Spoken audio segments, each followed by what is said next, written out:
Depois da projeção do belíssimo filme do Celso Prudente, eu vou chamar a coordenação aqui da atividade, da discussão, o Acácio Jacinto, do Canal Futuro, que aí chama os demais.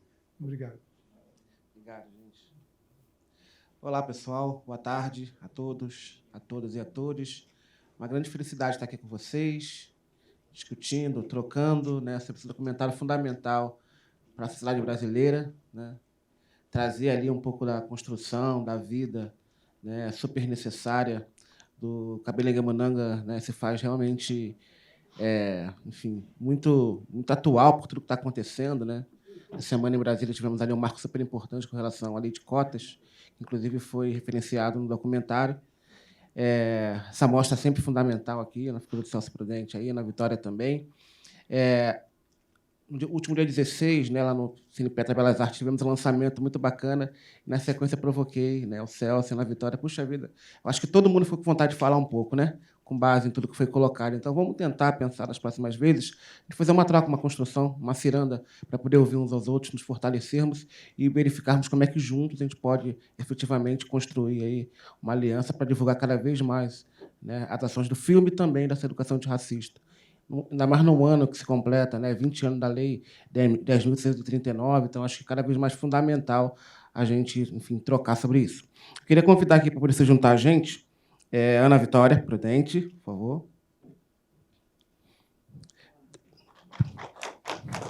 Daqui a pouquinho ela vai se apresentar, tá bom? O professor Antônio Luiz Nascimento, do Mato Grosso, por favor. O Rogério chegou? O professor Rogério, por favor, de Almeida, aqui da USP. Professor Emanuel Mota, por favor. E, por último, mas não menos importante, o professor doutor Eduardo Januário. Por favor, professor.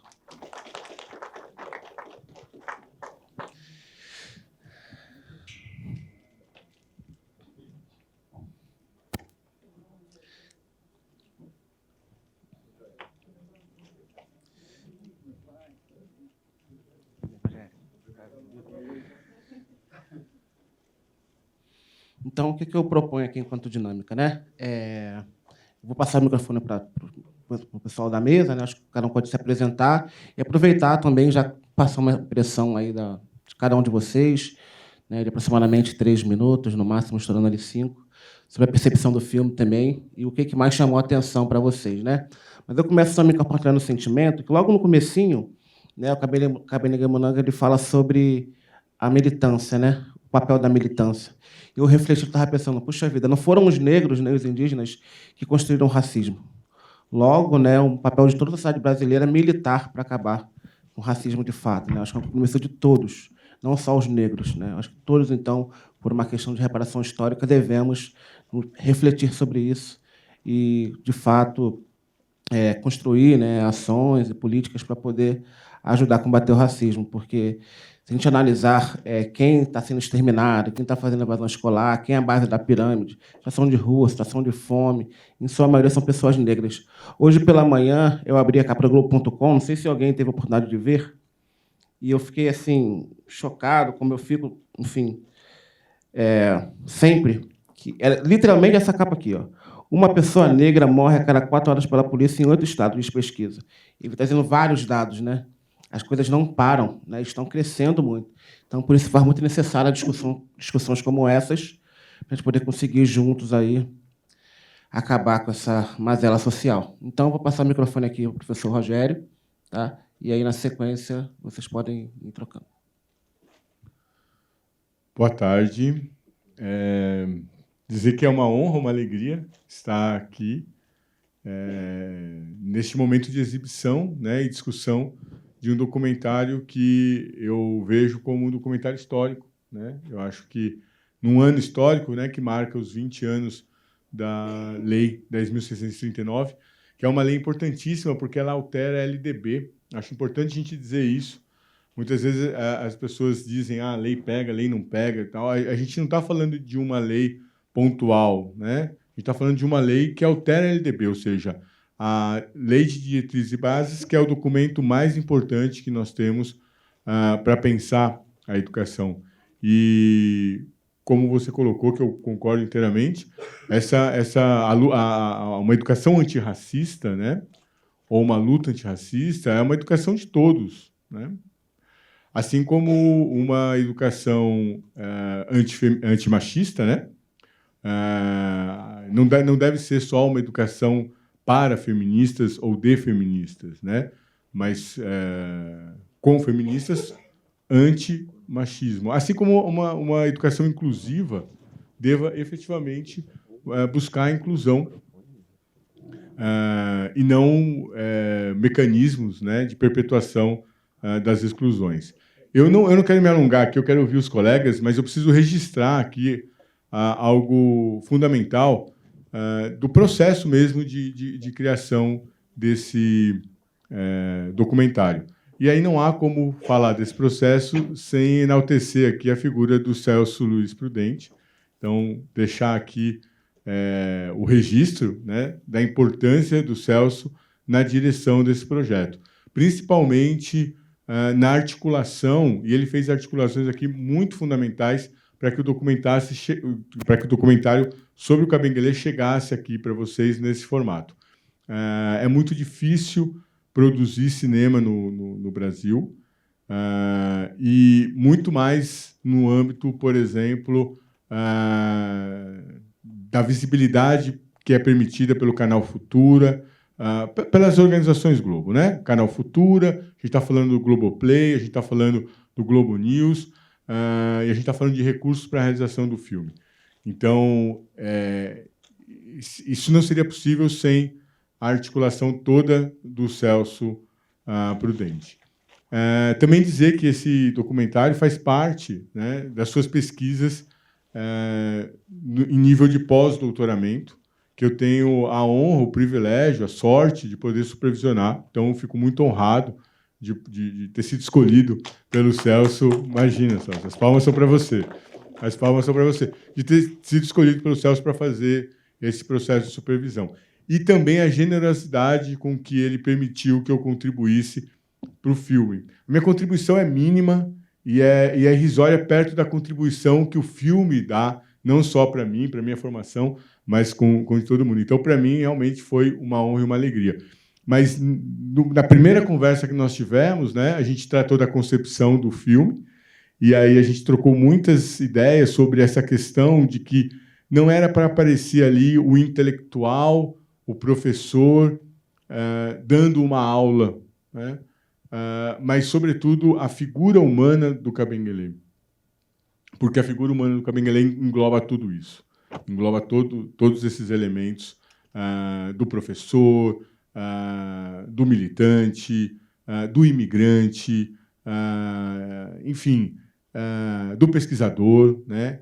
E do pioneiro que vai abrindo caminhos, né? E que, como disse o Alexino numa frase muito feliz ali no documentário, o KB, né, o Cabenguelê é contemporâneo do nosso tempo, né? Mas ele também é um sujeito que viu antes de nós. Então, é aquele que abre caminho, que esse caminho que ele abriu, que está agora pavimentado e que nós estamos seguindo, né? Acho também que o termo griot, que aparece ali no subtítulo, é perfeito, né? É o aedos grego, é o menestrel, é o poeta, é o pajé, é o curandeiro, todos os correspondentes míticos dessa figura do guardião da cultura, né? O griot é aquele guardião da cultura. Portanto, o iniciador dos caminhos daqueles que vão, de alguma maneira, buscar esse encontro, que é o que se tem buscado quando a gente trata das questões étnico-raciais, que é o encontro com o que nos faz brasileiros, né? Isso é importante. Não é como se a cultura afro-brasileira fosse a cultura dos negros somente. Não, ela é a cultura nossa, de todos os brasileiros, né? Então, esse caminho iniciado, portanto, nós também, negros e brancos, né? Eu quero me incluir aqui. Nós também temos que ser, né? Nós brancos, né? E eu me coloco aqui nesse papel, iniciado pelo griot, Kabengele, nesse caminho, que é um caminho de reconhecimento do que nos faz brasileiros. Dizer que, então, a gente conversou sobre isso, né? Então, a importância de ter essa concepção do humano, né? Em primeiro ponto. E uma outra que eu falei para o Celso, foi assim, Celso, não importa as brigas que você vai ter que brigar, mas, assim, o corte tem que ser nosso. Né? Eu falei assim, a única coisa que eu quero é o corte. Eu quero o corte. Por quê? Porque a gente sabe, historicamente, né, quem faz cinema tem essa disputa. O filme é do diretor ou o filme é do produtor? O filme é do diretor ou o filme é do produtor? A gente sabe, os direitos, né, de exibição do filme são, claro, né, de quem produz. Mas esse corte é do Celso. Então, queria deixar isso registrado, porque se vocês não gostaram, e eu participei da montagem com o Leonel, com o Celso, e para mim foi um privilégio, foi uma honra ter vivenciado esse momento. Se não gostaram, podem criticar. Nós assumimos a responsabilidade, porque o que vocês viram foi algo que nós concebemos livremente. Não, a gente tem material aí para fazer. É que para fazer um longa, a gente teria que ter alguns outros elementos da concepção. Na verdade, passou isso para a cabeça do Celso, pela minha também, mas aí a gente tem a questão da dificuldade de uma produção um pouco mais ampla, né, para dar conta disso. Quem sabe um dia a gente chega lá. Porque tem material riquíssimo. O difícil não foi escolher o que fica, né? O difícil foi escolher o que sai, porque era cada vez assim, bom, isso corta o coração tirar, mas, enfim, não cabe na concepção do filme. Então, assim, a gente assume isso, e aí eu parabenizo, mais uma vez, o Celso, porque eu sei que ele teve que ter algumas brigas, bem brigadas, para conseguir esse direito ao corte. Eu acho que isso foi fundamental para que a gente pudesse ver a figura do Kabengele nessa grandiosidade toda que vocês viram. Eu não quero me estender aqui, eu quero ouvir os colegas, mas eu queria deixar registrado aqui e terminar pedindo uma salva de palmas para o Celso. Obrigado. Boa tarde a todas e todos. Eu sou Manuel Bota, sou colega do professor Celso na UFMT, né? Quando ele estava chegando, eu estava saindo, eu estava me aposentando. Mas aí, a partir de algumas identidades, a gente foi criando relações de amizade e, da minha parte, principalmente de admiração pelo trabalho que ele vem realizando durante todos esses anos, em cima de toda essa, vamos dizer assim, de todo esse patrimônio, né, vamos chamar assim, cultural, étnico, desse país, né? E nesse momento histórico aí que eu acho que vai estar tendo, vamos dizer assim, uma dinâmica muito interessante, eu chamaria do pós-88, né? Onde há, assim, como é que eu diria, quase que há uma dinâmica diferenciada de crescimento, de expansão da identidade, como o Kabengele coloca no filme, da negritude, né? E eu estava dizendo, olha, eu quero pedir permissão para falar de duas memórias, uma que é a partir de uma fala do Kabengele e uma outra da ocasião como eu assim, nos anos 80, quando eu estava aqui na USP, vi o Kabengele, né? A primeira é quando ele fala da mestiçagem.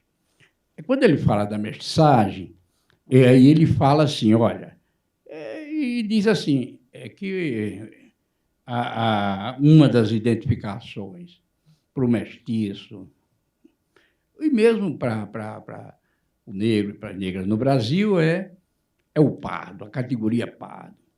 Eu lembro, na minha infância, as minhas duas primeiras lições de identidade que eu recebi foi da minha avó, uma mulher negra, e que dizia o seguinte, nós não somos pardos. Pardo é galinha, é molho de galinha de cabidela. Eu aprendi aí que nós não éramos, que nós éramos negros, né? Nós éramos uma família negra, apesar da minha pele clara é, e toda uma trajetória dos mestiços claros aí que não sofre ou não sofreu os racismos explícitos, né? Mas, então, isso é uma coisa que eu, vamos dizer, aprendi com ele, né? Aprendi com ele quando ele discute a questão da mestiçagem, mostrando que a gente tem essa identidade, né? Essa identidade de pessoas negras, né? Que eu aprendi com minha avó e aprendi com ele. A segunda assim, é uma outra dimensão. Meu querido colega Antônio Luiz não concorda, né? Mas que eu acho que, para mim, ao contrário do que ele fala lá, não é o contrário, é de maneira distinta do que ele coloca no filme, essa questão de que o fato de ser vamos dizer assim, um dos grandes acadêmicos, grande mesmo, no sentido, qualquer sentido que você queira falar, né? De ser um professor da USP, né? Professor da USP. Eu, na década de 80, fazendo doutorado aqui na USP, eu fui colega de um moçambicano, que depois virou reitor o professor Brazão Mazula, da Eduardo Mondlane, lá em Moçambique, né? E ele me mostrou de longe, a gente, de uma maneira reverenciosa, né? Nós, estudantes, assim, provincianos, tal, lá do Mato Grosso, ele lá de Moçambique, ali é o professor Cabenguele Bunang. Aí falou, assim, eu sabia quem era, só de referência, né? Eu sabia, já sabia que ele era professor africano e tal, né? E aí, nesse período, assim, aos domingos, a minha primeira mulher, ela era funcionária do Banco do Brasil, e aí a gente foi para a ABB. A ABB era um clube dos bancários e tal. E aí eu vi Cabenguele lá, mas eu não tive coragem de me aproximar dele. Era um professor da USP, mantive aquela distância reverencial, né? Depois o Cabenguele foi várias vezes lá na nossa universidade, tem uma relação afetuosa com os nossos colegas lá da universidade, através do Celso, né, que ele tem uma relação muito assim, vamos dizer, antiga, muito com o Cabenguele, né? E aí, assim, né, eu não consegui essas duas dimensões, né? Um pouco que ele fala que se ele chegar assim, né, no cotidiano, tal, ele pode ser assim, vamos dizer, como identificado, né, como qualquer outro negro brasileiro, tal, ele estiver na rua sozinho, tal, né, qualquer preto velho, né, qualquer preto velho.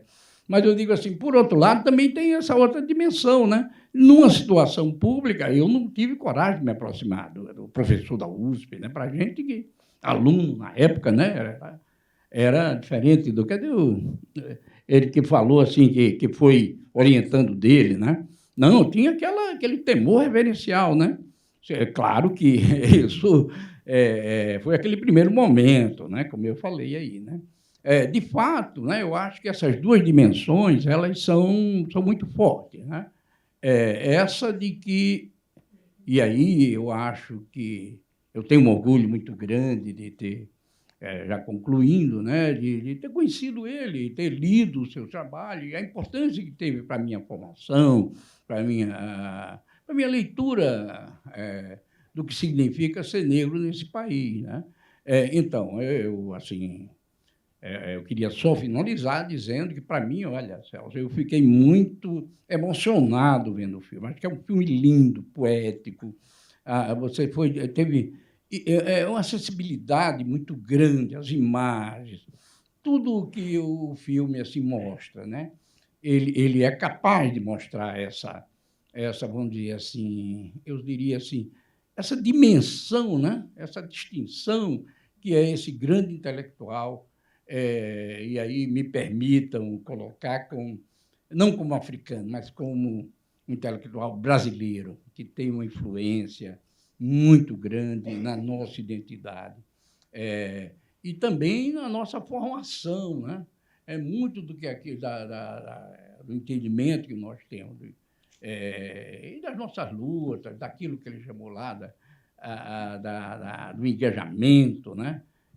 Eu acho que a gente deve ao Camiguele, acho que essa é a referência aí, e a esse registro histórico feito pelo meu querido colega, amigo, Celso Prudente. Parabéns, Celso, pelo belo trabalho poético e da maior importância para a nossa luta política, né, nesse país, né? Muito obrigado.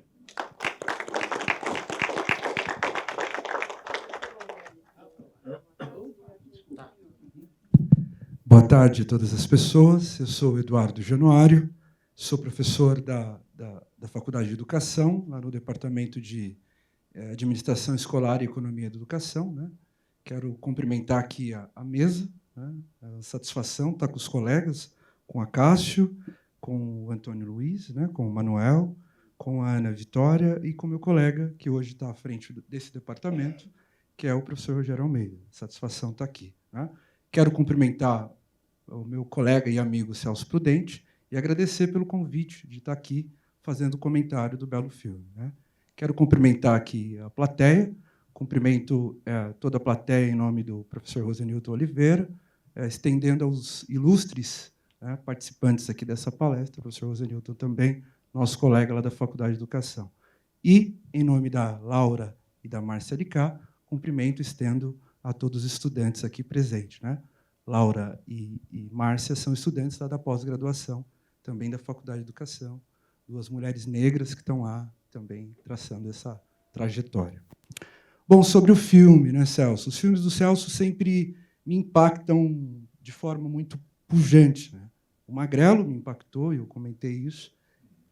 Então, quando eu fui ver esse filme, eu disse, onde é que o Celso vai me impactar?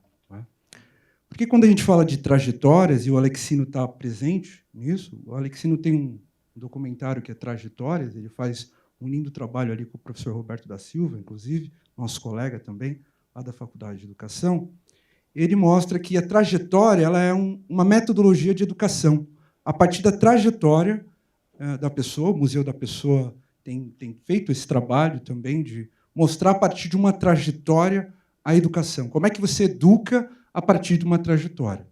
E a minha trajetória, né, vim de um lugar de periferia, de uma favela que hoje está urbanizada, aqui próximo, Osasco, né, Novo Osasco especificamente, me também trouxe bastantes ensinamentos, e eu uso da minha trajetória para conversar com os meus estudantes, para que eles possam, através da minha trajetória, também compreender a vida e a trajetória de uma pessoa negra na periferia que chega na academia, né? Então, quando o Celso faz o recorte do Kabengele, como muito bem disse o Rogério, não só como professor da USP, mas como uma pessoa, né, isso também me tocou. Então, quero aqui, rapidamente, nesses 5 minutos, primeiro fazer um aspecto geral daquilo que o filme me tocou, né? Primeiro, a música, né?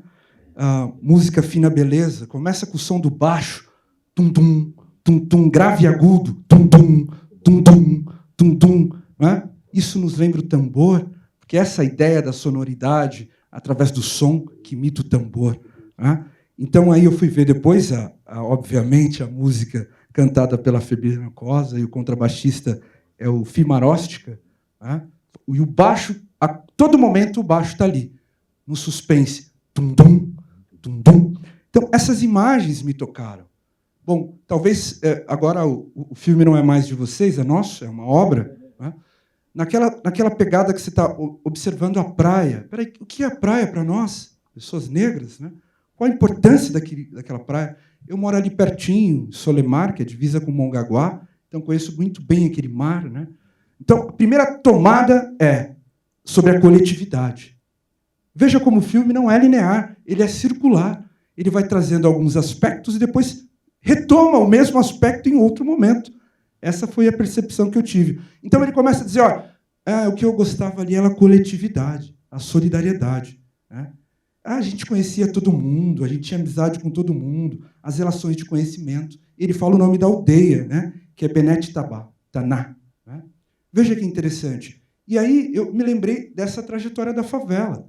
Né? Porque a favela, embora tenha esse olhar de preconceito sobre ela é o lugar em que você conhece os vizinhos, em que você conhecia seu tio ali que participou daquela ocupação, seu parente, seu amigo, seu vizinho. Então você corria na rua, ah lá, o filho da Dona Lia lá, que era eu, avisa a Dona Lia lá que o filho dela está descendo lá.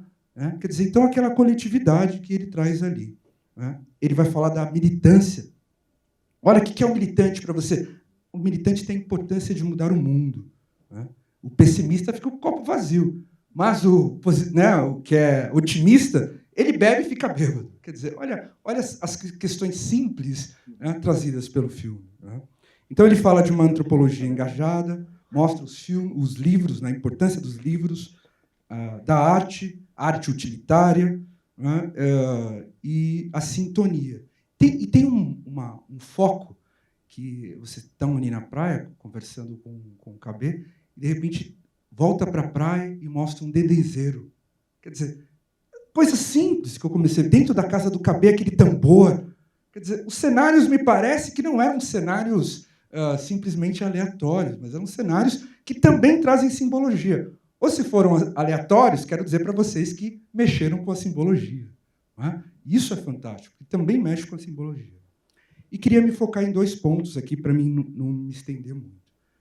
Eu, falando da educação, primeiro eu queria falar desse aspecto da negritude, que o Manuel colocou. E aí ele cita, e eu fiz o dever de casa, e vi direitinho, por isso que eu estou aqui anotando, ele diz assim, até descobrir que a classe média intelectual da USP, talvez você esteja morto. Nossa identidade passa pela cor da pele. Então, o livro, né, Negritude, Usos e Sentidos, foi o primeiro livro que eu li que me ajudou, portanto, a entender o que era ser negro. Né? Que a negritude era o aspecto de tentar compreender que eu não era... porque um dos primeiros livros, quero já colocar do livro que eu li, que é o Superando o Racismo na Escola, aí falando a partir da educação, é a primeira vez que você tem autores negros falando sobre a escola. Então, uma coisa é ter um cinema sobre o negro, outra coisa é um cinema negro. Uma coisa é ter um livro sobre observando o racismo na escola, a partir de uma pesquisa dedutiva que você olha de longe. Outra coisa é um livro Superando o Racismo na Escola, escrito por negros que sentem o que é ser negros. E uma das primeiras coisas que tinham ali é a questão do livro didático. Né? Então, eu, na escola, os garotos falavam assim, quando falava de escravo, de escravidão, eles olhavam para mim, aí, Dudu, ô Dudu, os seus parentes estão sendo falados aqui. Então, o primeiro livro que eu li, que Superando o Racismo na Escola, me fez compreender que eu não era o escravo que estava ali. Né? Eu tinha uma razão de ser. Eu poderia ser um intelectual, poderia fazer faculdade, poderia ser uma pessoa diferente. Então, terminando a minha fala, eu acho que esse curta, esse filme, ele traz, em pouco tempo, não é, uma educação a partir de uma trajetória de vida. Não só do professor Kabengele Munanga, que é o professor intelectual da USP, mas um homem negro, né, que, na hora que ele está pedalando ali, a gente pode confundir ele com qualquer pessoa. Inclusive, quem está olhando de fora pode ver que é alguém que... esse senhor aí que está... Né, porque a pele dele é preta, ele está com um bonezinho. Né, e até hoje, né, esses dias eu tomei um enquadro indo para casa. Achei que nunca mais tomaria um enquadro. Hoje sou professor da USP, né, chegando em casa, próximo de casa, tomei um enquadro. Não tive nem coragem de dizer que sou professor da USP. Fiquei com medo naquele momento, porque a minha imagem da polícia, né, nos afetando na violência da favela, foi eminente na hora. Ou não falei nada. Né? Mas lembrei que a minha pele preta ainda vem primeiro, mesmo sendo professor da USP. Então, para encerrar, quero dizer, Celso, que a sensibilidade que vocês tiveram em criar, Ana Vitória, né, Rogério, a sensibilidade que vocês tiveram, o corte que você fez, Celso, foi um corte que me tocou profundamente mais uma vez. Né? Tocou no sentido de compreender que o KB é aquele que veio para cá. Eu não tive aula com o KB, mas o KB é compadre do Wilson Barbosa, que é o meu orientador. né? O KB chega em 1980, o Wilson chega em 84. E eles eram, os três, com Milton Santos. O Wilson Barbosa, exatamente. Grande amigo Wilson Barbosa. E eram os três. Na minha banca de doutorado. Exatamente. O Wilson Barbosa, Kabengele e Milton Santos. Eram os três professores negros da FEFELESH. Não é? Então, embora não tenha tido aula com o KB, sou orientando do Wilson Barbosa, sou porque até hoje ele me orienta, né? E sempre tive presente o KB. Né? A gente chama de KB, né? O KB nessas nossas discussões. Então, o filme realmente nos toca com a sensibilidade, é um filme muito bem feito, com uma alegoria de imagens e de cores, né? E a sonoridade. E, no final, aí para encerrar mesmo, a música da Fabiana Cosa, que é essa música que chama Música Fina Beleza, ela fala de afrossolidariedade, pedagogia comunal. Né? Afrossolidariedade, pedagogia comunal. E é isso também que o KB traz como mensagem. Muito obrigado.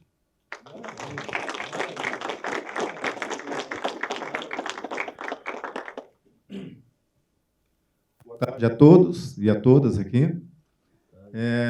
Ontem eu saí do Mato Grosso numa temperatura de 47 graus e, ao chegar em São Paulo, as pessoas já estavam reclamando de um calor de 38 graus. Né? Eu falei, uai, está até legal o clima aqui, né? Bom, na trajetória do aeroporto de Guarulhos até a casa do meu amigo Mota, que agora eu estou albergado, né, nesse momento, que fica na Paulista, eu parei na estação Trianon e lentamente fui, né, subindo aquela escada rolante, né, quando, por volta das, acho que eram umas 8, 10 horas, mais ou menos, eu me deparei com uma imensa manifestação, imensa não, uma manifestação na Avenida Paulista, e era uma manifestação promovida por um grupo de bolsonaristas em carro de som, e foi muito interessante porque, como já foi ressaltado aqui, a cor da pele é um indicador importante, é um marcador social e político, eu diria até ideológico, porque quando eu olhei o público presente, que destilavam nas suas falas o ódio, o rancor, né, típico desse movimento fascista, por isso que a conexão da ideia desse filme foi bem interessante, ele é um griot antifascista, porque é isso que importa nesse momento. Nesse momento de tensão e de conflito, ter uma obra dessa, Celso, é necessária, é fundamental. Né? É importante, inclusive, usando a força da estética cinematográfica para traduzir essa nossa concepção, essa nossa visão de mundo que é contrária àquilo que eu ouvi e vi na Avenida Paulista ao chegar de Mato Grosso.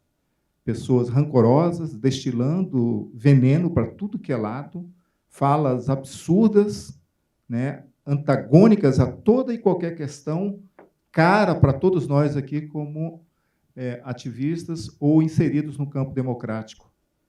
Isso é muito oportuno, né? Assim, a gente tomar esse momento presente, porque é como foi bem destacado no filme. O professor Kabengele, ele é, antes de tudo, uma pessoa contemporânea. Ele está falando para nós nesse momento, e é importante a gente ouvi-lo com atenção, porque a voz dele ecoa, de fato, de outros momentos, mas ela tem ressonância agora e, inclusive, motiva-nos, né, nesse momento, a uma luta incessante contra o fascismo. Então, ao ver aquele jovem acompanhando o preto velho, como ele relatou no filme, né, eu achei fantástico, porque dá o senso da esperança. É a ideia, né, muito bem e perfeitamente organizada por essa equipe maravilhosa que preparou a obra, com o professor Prudente, de estabelecer a ontologia do ser social, ou seja, colocar o indivíduo no centro de uma reflexão importante. Não é apenas uma narrativa de um documentário ou de uma consideração grandiloquente, né, ressaltando virtudes ou aspectos, sei lá, abstratos sobre um indivíduo. É alguém que vive e está em um enfrentamento incessante, né, contra forças que estão presentes entre nós hoje e que são perigosas, né, diga-se de passagem, né? São perigosas exatamente pelo enfrentamento que você bem destacou, que não nos respeita, né, em todos os seus aspectos, né? Então, eu gostaria vivamente de parabenizar esse trabalho, porque ele é um instrumento de luta, usando a força do audiovisual, da produção cinematográfica, porque isso se desdobra mais à frente nos nossos trabalhos acadêmicos, nos nossos momentos de contato com outros públicos, né? E seguramente, Celso, essa obra sua, ela se configura como um material didático, né? Mais do que necessário a partir de agora. Acho que o pessoal da Futura tem uma matéria-prima fantástica agora. Essa obra ela tem que ser reprisada sempre, né? Porque as questões que são colocadas nela não são apenas uma questão de um indivíduo, são questões de uma coletividade. É uma questão que seguramente vai estar muito presente em várias e várias gerações, porque esse país é um país injusto, não podemos esquecer isso. E oxalá que no dia 20, agora, no Dia da Consciência Negra, que, aliás, é uma conquista do campo democrático e à esquerda, a gente venha a ter naquela avenida, não aqueles canalhas, aqueles picaretas que estavam lá, tá, com o seu manto verde e amarelo, falso e falsificante, né, vendendo uma ideia de um Brasil que, na própria data comemorativa, o 15 de novembro, revela, na verdade, um golpe de Estado feito por uma caserna branca, tá, que teve um papel devastador para os povos africanos, né, escravizados que aqui estiveram, que aqui estão entre nós, né? E isso é fundamental que no dia 20 agora a gente esteja, inclusive, fazendo todo o esforço, né, de estar presente nessa avenida, que era a mesma avenida que estavam aqueles canalhas, para mostrar quem somos e o que queremos. Eu acho que a ideia é essa. Acho que o filme ele se põe como uma arma, né, fundamental nessa questão política da luta antifascista. Parabéns à equipe, parabéns vivamente ao pessoal da Futura, que está, né, dando essa logística, porque isso vai ser instrumental nesse momento de luta política, de combate ideológico, de revigoramento das nossas forças sociais pela democracia e pelos direitos. Obrigado a todos. Tá?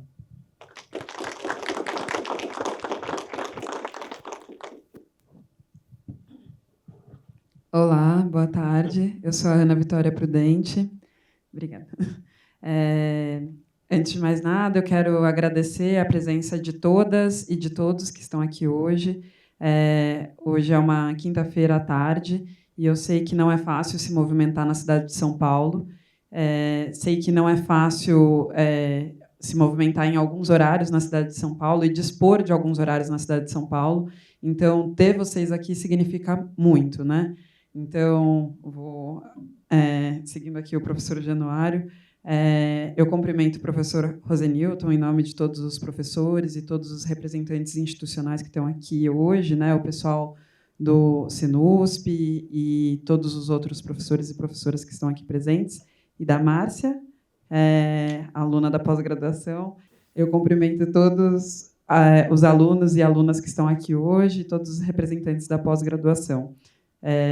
Eu terminei o mestrado agora há pouquíssimo tempo e sei que todo instante é valioso para a gente, para escrever, para ler, para elaborar a nossa pesquisa e desenvolver aquilo que a gente quer apresentar diante de uma banca de qualificação de defesa de dissertação ou de tese de doutorado. Então, significa muito ter a presença de vocês aqui, mas sei também que esse momento também é como uma aula, também é como ler um livro, também é como sentar e escrever. A gente tem que entender que o estudo está para além da sala de aula e que está diante também de uma tela de cinema. É uma oportunidade de estudar a partir de um outro viés, e um outro viés fundamental e que é muito pulsante, especialmente no contexto contemporâneo em que a gente está, que é o contexto da imagem, né? A gente vive num contexto que o meu pai, que é o professor Celso Prudente, fala que é o contexto da contemporaneidade inclusiva, e a imagem é um ambiente para a expressão dessa contemporaneidade inclusiva, né?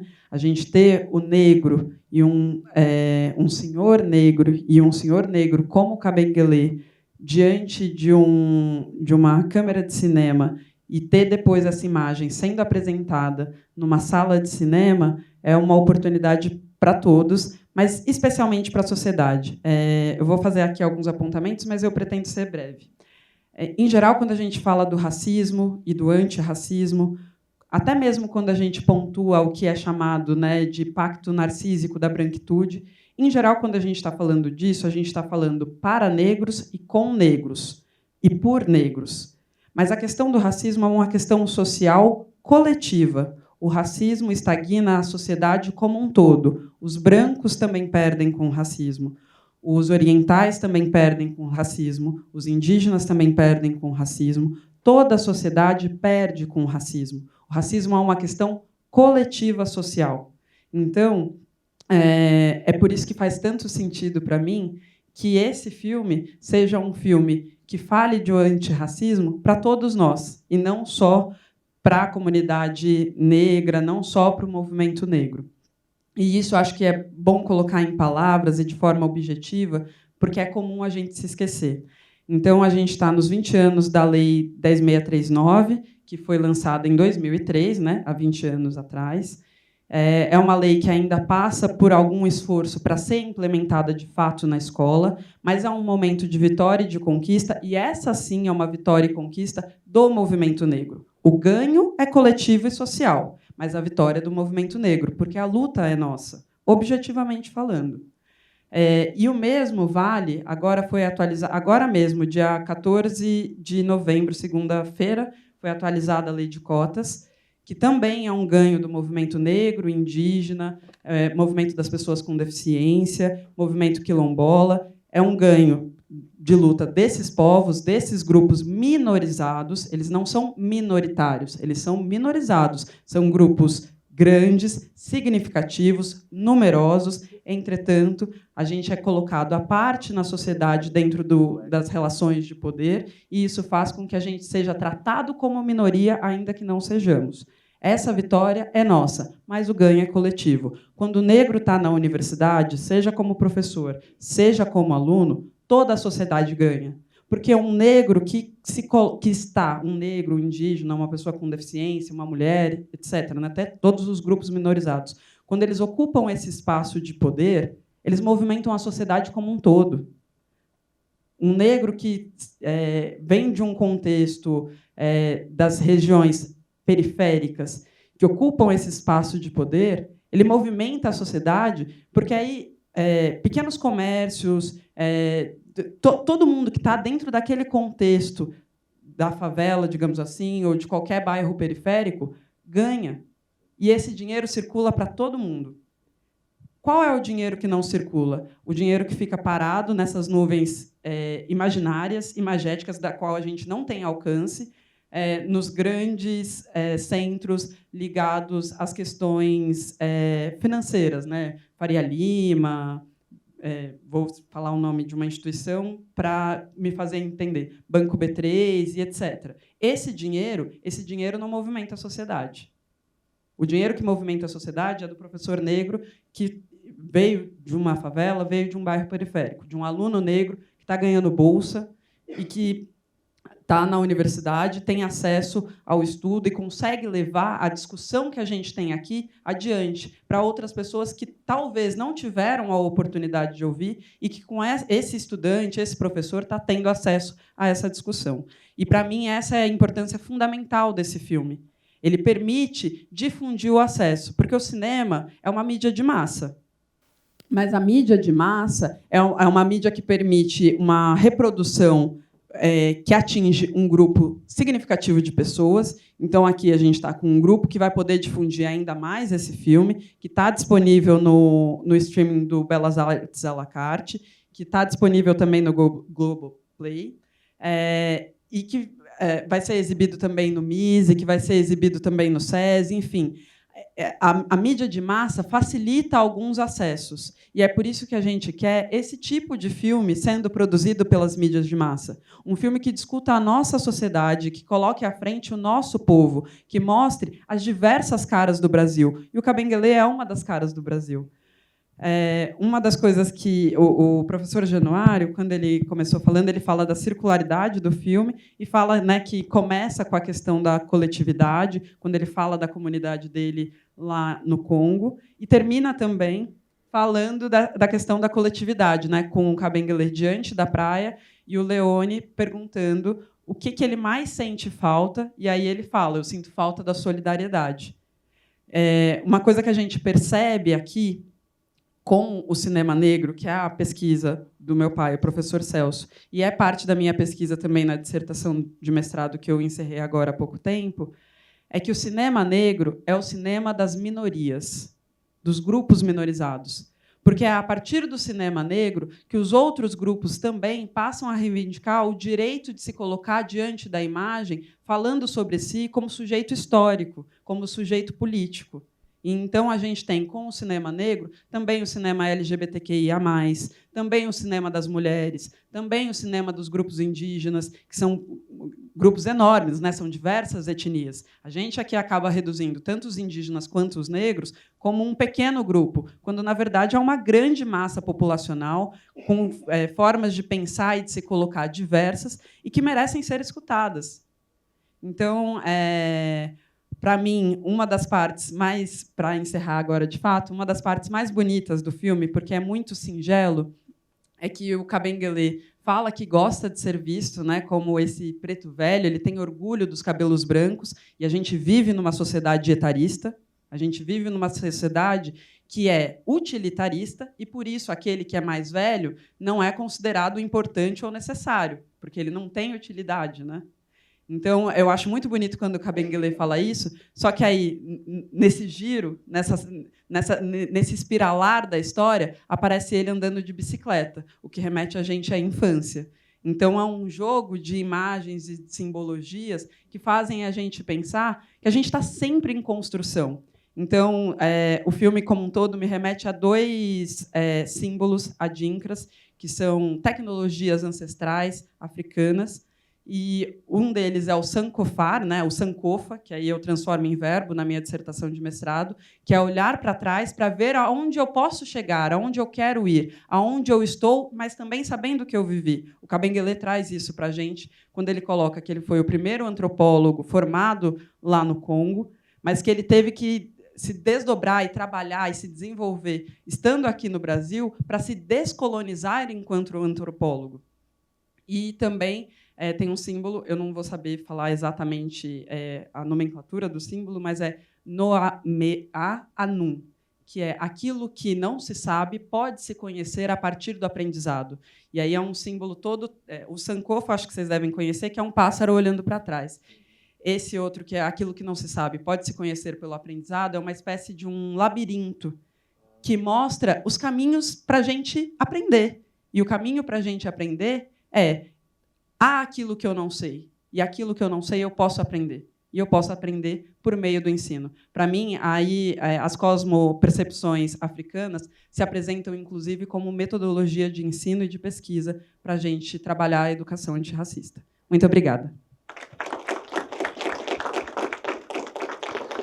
Maravilhoso, né, gente? Bom, agora a gente vai circular o microfone, deixar aqui o microfone aberto para quem quiser fazer alguma pergunta, alguma colocação.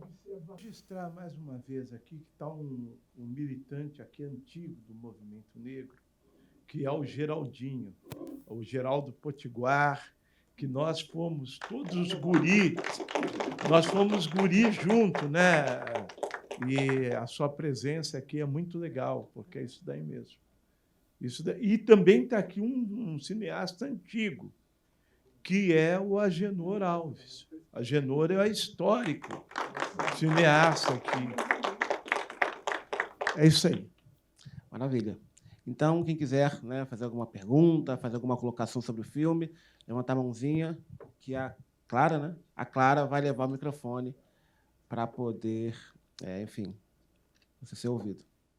Gente, eu cheguei aqui num atrasado, São Paulo é uma loucura, tinha que chegar aqui no horário, aí moro lá em Itaquera, e um monte de coisa.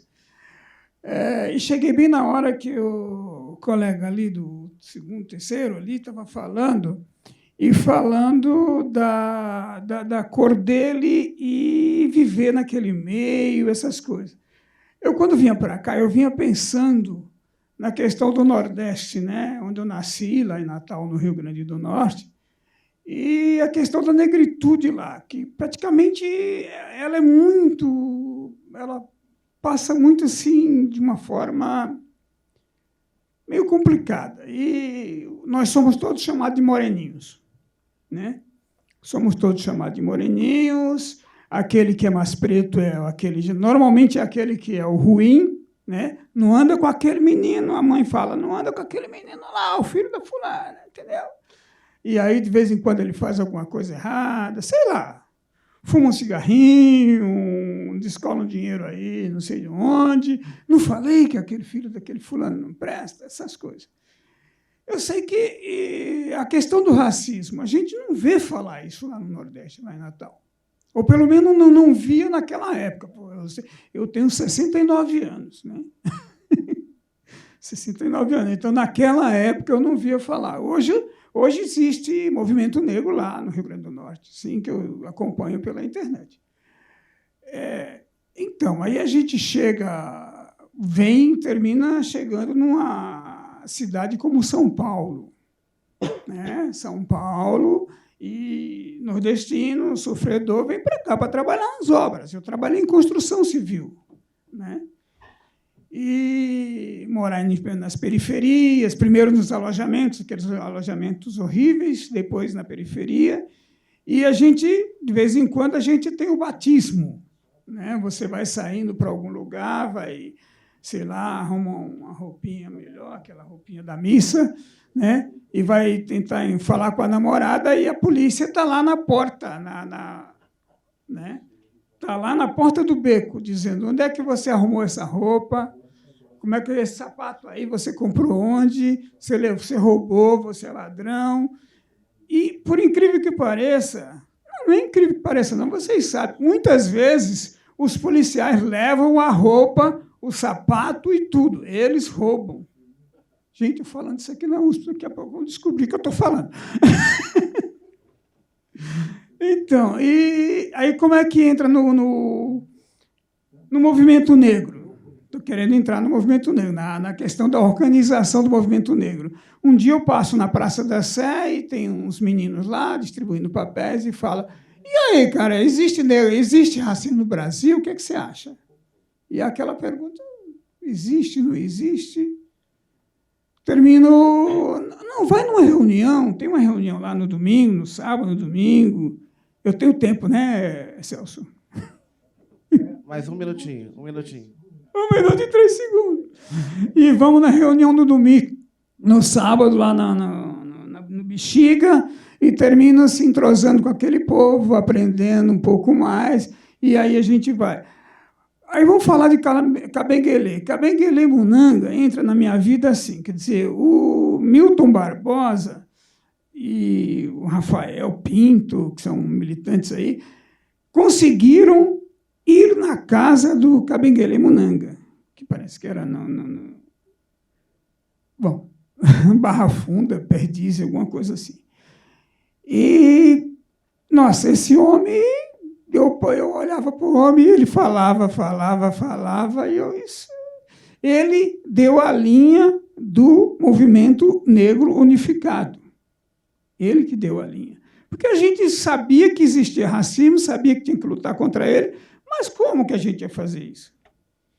Ele deu a linha. Eu vi o Kabenguele Munanga a semana passada e chorei. As lágrimas vieram aqui nos meus olhos, porque... o cara é um cara muito super interessante. E é isso aí. A luta continua. Eu virei um militante. Hoje estou com 69 anos, 10 anos a menos. E vou continuar nessa luta. Estou fazendo um trabalho. De vez em quando vai fazer uma pesquisa com uma molecada nas escolas. E por aí. a luta continua, companheiros.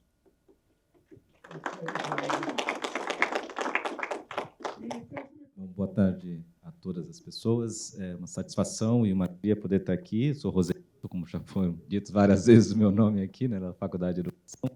E aí, muito rapidamente, já que é 1 minuto e 30 segundos, aprendi o tempo, né, fala aqui. Queria primeiro até parabenizar, claro, o Celso, né, que é gigante nas suas produções e sempre impacta, né, aquilo que produz. Saudar também aqui o Sinusp, né, que acolhe essa mostra. Salvo equívoco, depois possam me corrigir, mas me parece que essa é a primeira vez que o Sinusp acolhe a amostra de cinema negro, né? Já teve outras amostras, o Sinusp tem um lugar importante no debate, né, do cinema com a temática africana, afro-brasileira, negra, enfim, mas acho que é a primeira vez, estou ouvindo essas pessoas acenando, então confirmo, é a primeira vez que acolhe. Esse filme, eu vi na expectativa, né, assim, estava esperando para poder comentar sobre ele, porque eu fui aluno do Kabengele, né? Tem gente que foi aluno no começo, eu fui aluno quase das últimas turmas do Kabengele Munanga, quando estava lá no mestrado, e isso foi agora, 2000 né, calma, foi em 2010, né? Não faz tanto tempo assim. A cena, né, tem algumas cenas que vão marcando, então é mais um comentário que eu gostaria de fazer, porque o filme, né, ele começa com a Calunga. Isso é muito interessante, né? E pensar a Calunga, e aí você tem, né, o termo, né, o griot, que é banto, e aí tem um homem que é banto, né, porque está lá dentro de um grupo étnico, né, da África Central, e começa com a Calunga. E esse movimento, né, o Eduardo falou de um movimento aspiralar, eu fico imaginando esse movimento da onda, né, e o que é essa onda e esse movimento da Calunga, né? Então, um filme inteiro que faz esse passeio que nos permite ir e voltar de África, né? Tem uma narrativa que, na minha leitura, né, no meu olhar, ela é sutil, que vai apresentando o Kabengele Munanga a partir de uma aproximação, né, e de uma intimidade que, de fato, eu concordo com o que já foi dito, né, que não é uma biografia, estrito senso, de, né, nasceu onde, fez o quê, né, ou exaltar feitos, mas vai mostrando como se tem uma produção de um sujeito que é coletiva, né, e como a gente se vê, sobretudo nós, pessoas negras, né, nos vemos no Kabengele Munanga em muitos aspectos, né, como a gente vai aprendendo com a memória dele, e fico imaginando que para as pessoas não negras também vai olhando para o Kabengele Munanga e vai compreendendo esse movimento da onda, né, esse movimento que é pensar uma produção intelectual, uma produção de si, um sujeito que é imigrante, um sujeito que é universitário, um sujeito que é um preto velho, né? A figura do preto velho, que é essa entidade brasileira e africana, que está na gênese de uma religião que tem o seu processo de codificação no início do século passado no Brasil e que se mostra como uma religião. Todas as religiões são mestiças, assim como todas as identidades todas as religiões são sincréticas, assim como todas as identidades são mestiças, vai dizer o Kabengele, mas uma religião que emerge pensando um sincretismo especificamente que enaltece o caboclo e o preto velho. E ele diz: eu gosto dos meus cabelos brancos e gosto de se ver como um preto velho. Me recordo quando o Cabê esteve na Faculdade de Educação, na ortoga do título de professora emérita, a professora Roseli Fishman, né? Eu sentei ao lado dele, junto com o Eduardo Januário, e falei assim: olha, eu estou mais próximo do Cabê do que você, porque meus cabelos são mais brancos, apesar de ser mais novo que o Eduardo. E o Cabê volta e diz assim: mas os seus são falsos. Não são, né? Mas, enfim. E é interessante pensar também sobre algumas ausências que vão aparecendo ali no filme, né? Ou ausências no sentido de que, e aí, de repente, como o diretor está presente, né, também, né, a produtora, enfim, está presente, também gostaria de ouvir algumas escolhas, que é, por exemplo, apesar de falar de uma coletividade, a gente não ouve falar no filme do Kabengele enquanto nome de família, né? Quem são esses outros sujeitos que estão compondo de forma mais íntima a trajetória do Kabê? A gente ouve falar ali de intelectuais que estão circulando e alguns espaços, né? A gente vê a USP, né? Vê alguns espaços, mas tem outros elementos que não são ditos. Eu queria, de repente, se puderem comentar um pouco dessas escolhas, dos cortes e dessa, como foi constituída. Obrigado, passei 2 segundos, eu peço desculpas.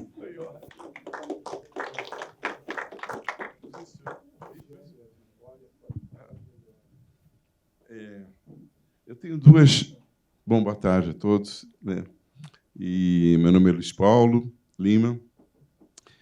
E eu tive a oportunidade de conhecer o Kabengele muito cedo, inclusive na época que ele estava chegando no Brasil.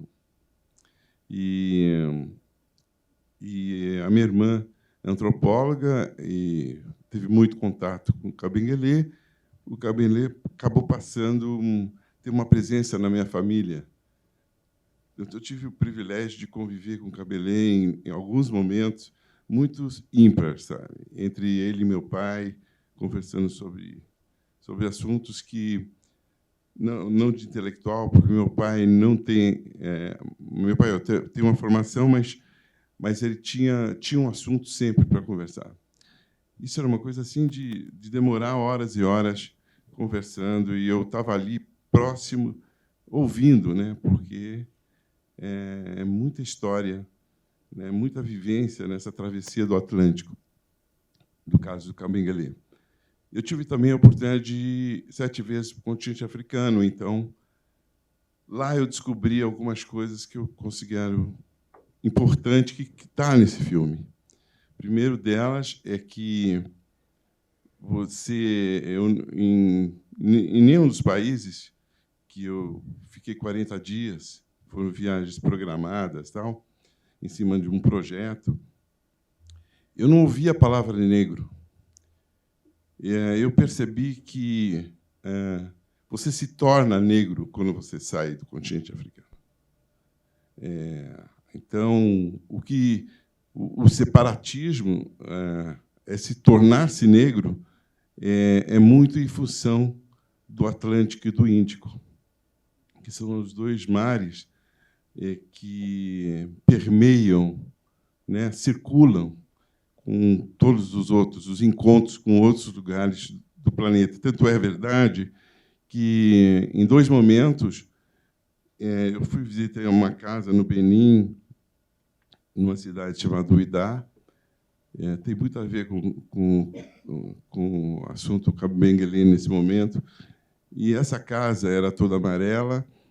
E quando eu cheguei para conversar com os proprietários da casa, que moradores da casa, e a primeira coisa que eles fizeram foram me dar um copo d'água e eu, de costas, joguei na terra. Pediram para jogar na terra, porque era primeiro, um ato de continuidade. Quer dizer, a água tem um valor simbólico importante nessa relação com o mundo da diáspora, os mundos da diáspora, né? Então, a água tem um significado. Jogou, e o outro copo ele me deu para beber, porque ele reconheceu ali que você se esforçou muito para chegar lá. E, realmente, é complicado viajar no continente africano. Quem já viajou sabe o que é. Então, 2 presenças no filme que eu acho que, como ele começa e como ele termina, me sensibilizou muito, sabe? Essa parada do Kabé olhando para o mar me lembrou muito esse momento quando você está no continente e volta para o teu país, e aí você entende, quando você chega aqui, você é visto como negro, coisa que no continente eu sou apresentado como um irmão do Brasil, se eu tenho alguma origem, com alguma relação com o continente africano, mas o negro, justamente, se torna porque você precisa ser identificado com velocidade, com rapidez, né? É assim que a polícia percebe, é assim que as relações de trabalho são percebidas, e vai por aí. Então, eu só queria registrar que esse filme ele questiona, ele é intrigante nesse sentido, porque ele coloca em xeque uma série de conhecimentos que a gente adquiriu até então e a gente tem a possibilidade de perceber de outro jeito, né, através de um depoimento muito sincero, muito humano, né? Eu acho que isso também é um outro aspecto do filme, que ele humaniza, né, na sua circularidade, que já foi dito aqui, ele humaniza essa relação com alguém que detentor do conhecimento, mas que compartilha, né, esse conhecimento historicamente, né, quando ele se torna um brasileiro, né, um africano brasileiro, né, que formou tanta gente, que contribuiu para tantos trabalhos, tantos processos.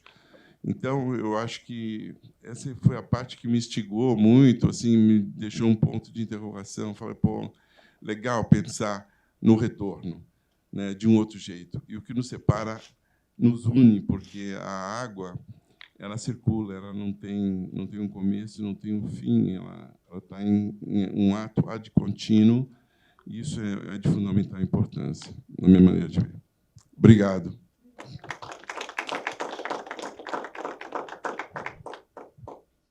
Bom, vou agradecer, antes de mais nada, a colocação de todos. É muito bom assim participar de uma conversa, né? Ter esse momento de fluidez, de poder ouvir e ver outras perspectivas, entender outros pontos de vista. Tudo isso é bem importante para a gente. Vou começar falando, para pegar aqui o que o Potiguar, Geraldo Potiguar, trouxe. É muito sensível ver que todo mundo tem algo a dizer, tem alguma memória afetuosa em relação ao Kabengele. E isso mostra a dimensão da humanidade desse homem que a gente tentou minimamente, né, retratar nesse filme. Todo mundo tem aí uma relação de carinho, de afeto, e não à toa, né, um professor que recebeu o prêmio emérito aqui, foi reconhecido como professor emérito aqui na USP, recebeu o prêmio também pela divisão de Direitos Humanos, enfim, reconhecido também pela Unesco, uma pessoa assim fora da curva, né, extraordinária. Então, não é à toa que todo mundo tem tantas relações de carinho, porque ele realmente fez a diferença quando a gente pensa especialmente em relação às cotas, que foram atualizadas recentemente, mas também na presença da comunidade negra dentro da universidade. E aí, um ponto que eu acho que é interessante trazer, que nos cortes e nas escolhas, né, a gente não colocou no filme, mas que eu acho que é algo pulsante no filme, na minha perspectiva, também, é que o professor Celso, né, o meu pai, foi o primeiro assistente, o primeiro estagiário do professor Kabengele Munanga, e o primeiro assistente estagiário negro do professor Kabengele Munanga. Então, o Kabe, né, como a gente carinhosamente chama, ele foi uma pessoa que, de fato, conseguiu agregar a comunidade negra, o movimento negro, dentro da universidade. E aí ele fala isso também no filme, nas filmagens, né? Ele fala dessa dança, e isso também a gente encontra em algumas entrevistas dele, né? Dessa dança entre a academia e o movimento negro, entre os movimentos sociais e a universidade, né? Que é uma dança também que a gente consegue rememorar o Gramsci quando ele fala do intelectual orgânico. Então, acho que esse é um ponto importante. Acho que o professor Kabengele se afirma também como ele é um intelectual da academia, mas ele se afirma também como um intelectual orgânico, quando, em uma conversa, pessoas tão distintas, que são dentro da instituição da academia ou que não são, tem algo de afeto, de gentil, de doce para dizer sobre ele. E aí isso me faz pensar algo que, para mim, é fundamental, que é a luta antirracista, as lutas do movimento negro, também são lutas de afirmação de afeto. Um homem negro é um homem de afeto, porque, em geral, não é colocado assim, né? O homem negro é colocado de uma forma...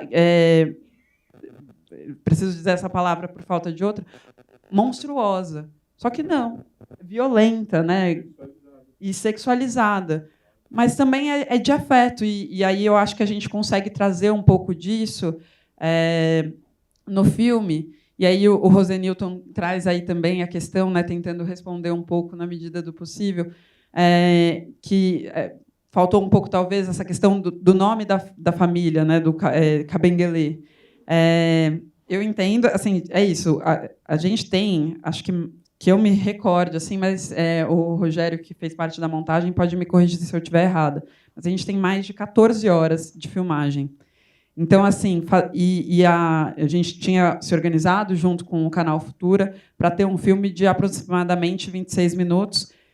Meu pai, Rogério, Leone, Acácio, revolucionários que são, fizeram 27 minutos e 30 segundos. Então, assim... Então, assim, tem momentos... Quando ele está na biblioteca, isso porque eu fiz a assistência de direção, né, e participei da consultoria de roteiro, mas então eu sei alguns momentos que não estão no filme, mas que foram filmados, né? Quando o Kabengele está na biblioteca, ele fala dessa relação com os filhos e também a relação dele com os livros. E aí eu acho interessante porque então os livros também são como filhos e os filhos também são como livros, né? E aí ele fala um pouco sobre isso. Mas é isso. Muitos filmes podem ser feitos dentro de uma filmagem. Esse foi o filme que a gente fez, foi o filme que a gente conseguiu fazer. Há muito que pode ser dito, com certeza, e eu acho que não só pode, como será dito, porque o Kabengele é um homem histórico que vai gerar ainda muitas outras possibilidades de produção audiovisual para além dessa, e também essa. Então... com certeza a gente vai ter mais oportunidades para retratar também essa perspectiva familiar do Kabengele. O pouco que a gente consegue mostrar disso é quando ele fala da comunidade lá no Congo e da saudade, da memória que ele tem dessa relação comunal, né, de solidariedade que vem da África. E aí, só uma coisinha, eu acho importante, não sei se eu vou poder falar de novo, então eu queria falar rapidinho que dia 20 de novembro o filme vai ser exibido de novo no MIS, e aí ele vai ser exibido às 5 horas.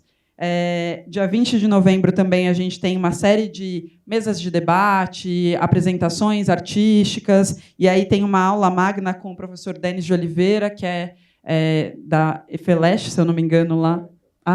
Da ECA, aqui na Comunicação e Artes, aqui no campus eu ia falar Guarulhos, porque eu sou da Unifesp de Guarulhos, mas aqui do campus de Butantã.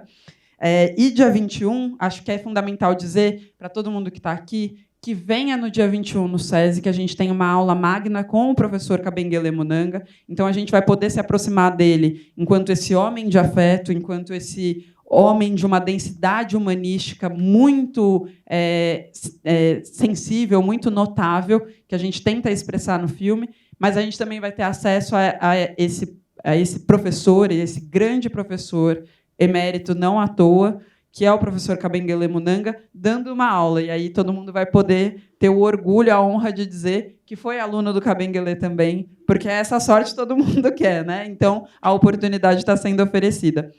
E, por fim, no dia 22, a gente vai entregar uma série de prêmios, fazer uma série de menções honrosas para pessoas distintas, assim, dentro da comunidade acadêmica, dentro da base, do chão escolar, e a gente tem a alegria de entregar o título de doutor honoris causa para o Kabengele Munanga, e aí é muito significativo ter todo mundo lá. Obrigada. A mostra tem personalidade, a Micine tem personalidade. E um aspecto fundamental dessa personalidade é que a cada ano ela faz uma publicação específica. E nós estamos fazendo essa publicação no portal de livro aberto da USP. Então, vocês podem acessar os livros da mostra. Entretanto, nós estamos conseguindo também fazer uma versão impressa.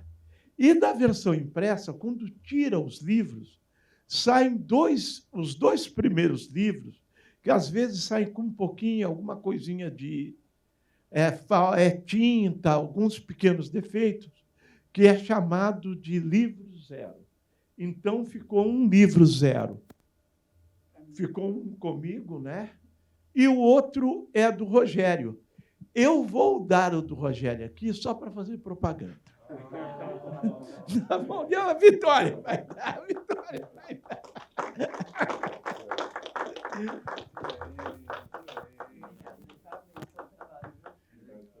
É isso daí. E também tem que falar um negócio, porque eu já estou com um projeto de um outro filme, e aí, se eu não fizer isso, o Acácio não vai deixar eu fazer outro filme, né? Então, eu tenho que falar. No dia 20, às 22 horas, o Canal Futura vai estar apresentando o nosso filme. Então, às 22 horas, nós vamos em vários eventos. Aí, quando a gente regressar às nossas respectivas casas, vamos assistir no Canal Futura o nosso filme. Está disponível também no Globoplay.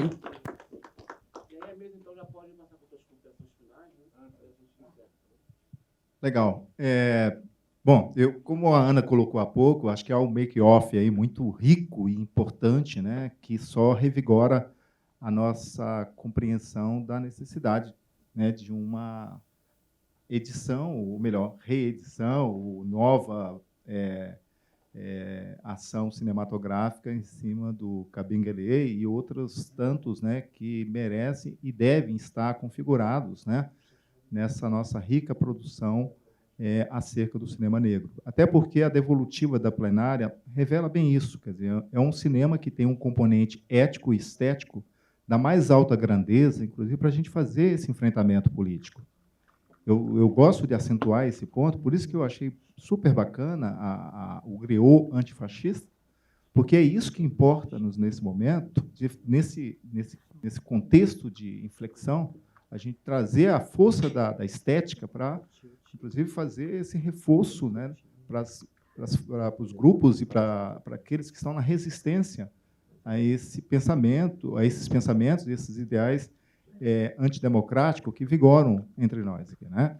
Então, isso é muito oportuno, no meu ver, a continuidade dessa proposta, desse movimento fantástico que é o cinema negro, trazer essas novas leituras, essas interpretações mais, como a Ana bem destacou, né, sensíveis, né, que faltam-nos muitas das vezes, né? Eu acho que quando essa obra ela tocou cada um de nós aqui, ela, né, fez exatamente esse processo de eu quero mais, né? Eu pelo menos senti isso.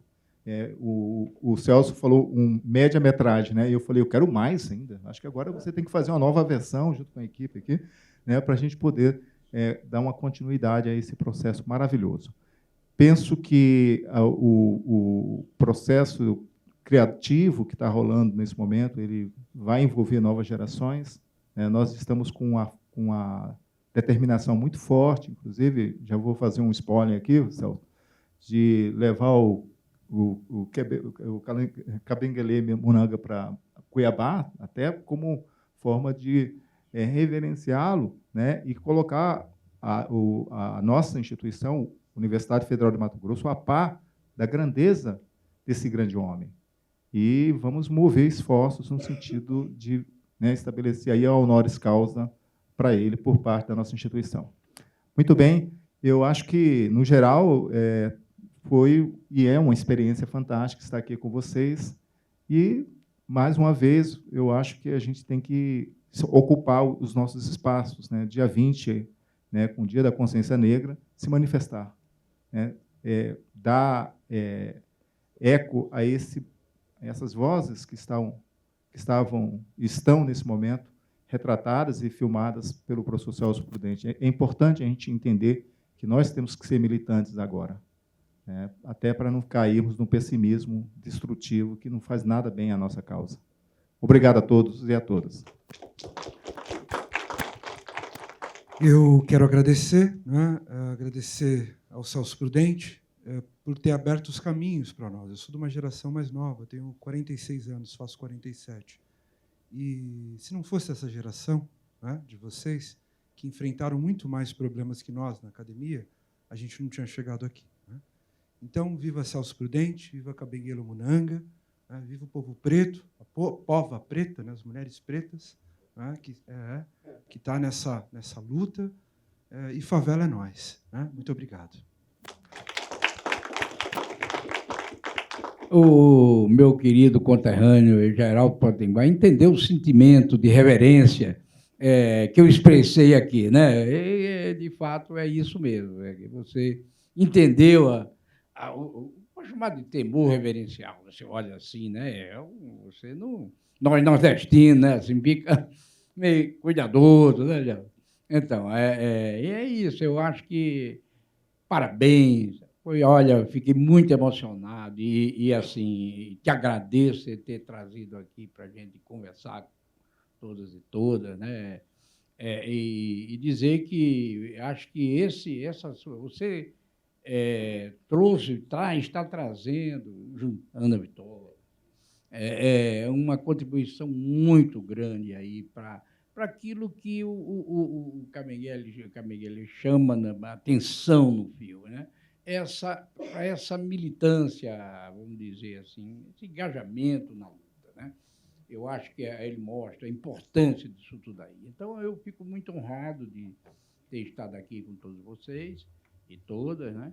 E espero que a gente possa continuar aí, vamos dizer assim, contribuindo para que essa luta seja cada vez mais assim, mais expressiva e cada vez mais dinâmica, viu? Obrigado a todos e todas e viva assim o salve os pretos velhos. Bom, eu quero dizer da imensa alegria de estar aqui, né? O Celso fez a propaganda, então, terminar aqui de mostrar. Esse livro será lançado com unidades limitadas, né, fisicamente, impresso no dia 22, no auditório da Fiesp, ali, né, em parceria com o SESI. E a gente agradece, então, pela viabilidade não só da mostra, mas também da publicação do livro. E o livro também estará neste mesmo dia, no portal de livros abertos da USP, em formato digital. Nós temos das mostras anteriores, das duas mostras anteriores, e agora, né, da 19ª também, fica o convite para lerem e também ajudar na divulgação. É importante que uma veiculação gratuita, né? Isso leva a mais gente, que é aquilo que nós objetivamos. Quero mencionar aqui que a arte da capa é do Marcos Beccari. Então, ficou muito bonito, uma aquarela, né, do KB. Quero dizer que nós temos uma ignorância muito grande do que seja a África, né, e é importante que a gente abra espaços para a divulgação disso. Como a Ana Vitória colocou, eu acho que o documentário cumpre esse espaço, ainda mais quando divulgado, né, por um espaço privilegiado como o Canal Futura e a Globoplay, e a Globo News, que vai exibir também. Mas isso deve ser feito também na universidade com pesquisas. Então, eu queria registrar aqui a presença do Júlio César Boaro, foi meu orientando de mestrado, e não fui eu que o escolhi, eu fui escolhido por ele. O Júlio disse assim, olha, eu quero que você oriente meu trabalho sobre arte africana, arte escultórica. E eu disse assim, olha, mas eu não conheço a África. Ele disse, não tem problema, o importante é ter um espaço para a gente poder pensar essa arte africana. Então, foi uma orientação muito prazerosa, porque enquanto eu orientava em relação ao procedimento acadêmico, eu fui aprendendo, estudando, aprendendo com os Celso em relação à observação de certas Áfricas, né? Porque a gente fala em África como se fosse um lugar. A gente não fala assim a Europa, né? Na maior parte das vezes. A gente tende a dizer os portugueses, os espanhóis, né? E eu vi uma vez, né? Eu acho que a Chimamanda Adichie fala sobre isso. Tinha uma propaganda assim, né? Agora viajamos para vários países e elencava lá os países, né? Holanda, Bélgica e África, né? Como se a África fosse um país. Não é, né? E nesse mesmo alerta do perigo da história única, é a questão de que nós precisamos de várias versões. Então, nós precisamos de muitas versões sobre a África, sobre o Brasil, sobre os afro-brasileiros, sobre os indígenas, sobre os povos minorizados, como a Ana Vitória muito bem expressou. E agora estou orientando, né, o cinema africano, na pesquisa do Júlio César, e também aprendendo muito sobre o que é esse cinema africano, que traz consigo uma cosmogonia, né, Júlio, que é muito peculiar e que eu acho que terminou muito bem ali no filme, quando ele fala da solidariedade, né, que ele sente saudade. A montagem, claro, é sempre difícil, foram horas de material, assim, e material captado com uma qualidade assim muito rica, né? Isso graças à direção, assistência de direção.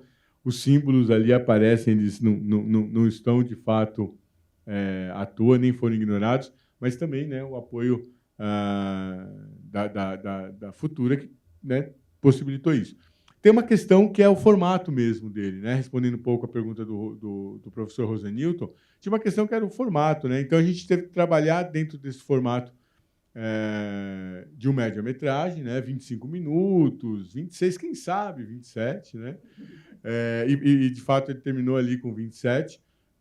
Se nós fôssemos fazer um longa-metragem, a gente teria trazido, optado, né, pela questão dos depoimentos, porque aí a gente conseguiria fazer esse contraponto. Então essa questão é uma questão interessante, né? A forma interfere no conteúdo, porque ela é uma forma de expressão. E aí o resto foi o que nós colocamos. A dificuldade de corte, de extração, né? de definir o que fica de fora, porque o que o Kabengele fala é muito rico. E aí tinha uma questão que era muito interessante, né, Celso? Porque o Celso trabalhou detidamente com o Leone, dias e dias a fio. Eu só pude participar de uma dessas etapas, mas a gente discutia muito essa questão. Isso que ele fala é muito direcionado para um determinado público. Então, não é isso que a gente quer atingir um público maior. Ou então, essa questão ela pode ser mal compreendida, porque o debate é um debate que a gente... Então, vamos preservar o modo de entrar nesse debate, né? Não deixar ali, digamos assim, algum gancho que possa ser aproveitado de maneira... Então, assim, tinha uma preocupação que era estética, né? Pega essa câmera, muda de câmera, vamos fazer um respiro aqui, né? Vamos pensar aqui... vamos entrar agora com a questão da educação, vamos deixar para o final... Mas eu adoro fazer isso, então o processo todo foi muito rico, né? E uma coisa eu posso dizer para vocês, com certeza. O Celso já tinha o final do filme antes de entrar na ilha de edição. Então, o filme ele teve o início e o final prontos. Aí o recheio é que ele deixou a gente trabalhar. Mas o final estava... E não tinha como terminar de maneira diferente, né, Celso? O final... Estava lá, é poético, né? Como o Eduardo muito bem colocou, o filme é poético, aquele final é poético, e ele já estava pronto. Então, estava mesmo ali a cena final, o corte ali na timeline. Estava lá. E aí a gente só foi colocando o que ia ficar no meio. Foi um processo muito bacana, tem um material riquíssimo ali, e isso acho que fica para a memória, fica para futuras ocasiões. Então, eu agradeço, por fim, ao Sinusp, né, no nome do diretor, do Eduardo Moretim, que abriu esse espaço aqui para nós, que acolheu a proposta e tem feito aí uma excelente gestão à frente do Sinusp. Agradecer, claro, né, ao Fiesp-SESI, que está patrocinando a realização da 19ª Mostra, também o MIS, também a Belas Artes, que está, enfim, recebendo o filme, vinculando o filme, a Federal do Mato Grosso, né, deixar aqui o registro pela parceria, Globo Filmes, Fundação Roberto Marinho e Futura, né, por ter, enfim, apostado nesse projeto, E, por fim, a Faculdade de Educação da USP e a própria Universidade de São Paulo, ao possibilitar esse espaço, que é o Portal de Livros Abertos. E, por fim, ao Celso Prudente pela oportunidade, que para mim é uma grande alegria. Obrigado.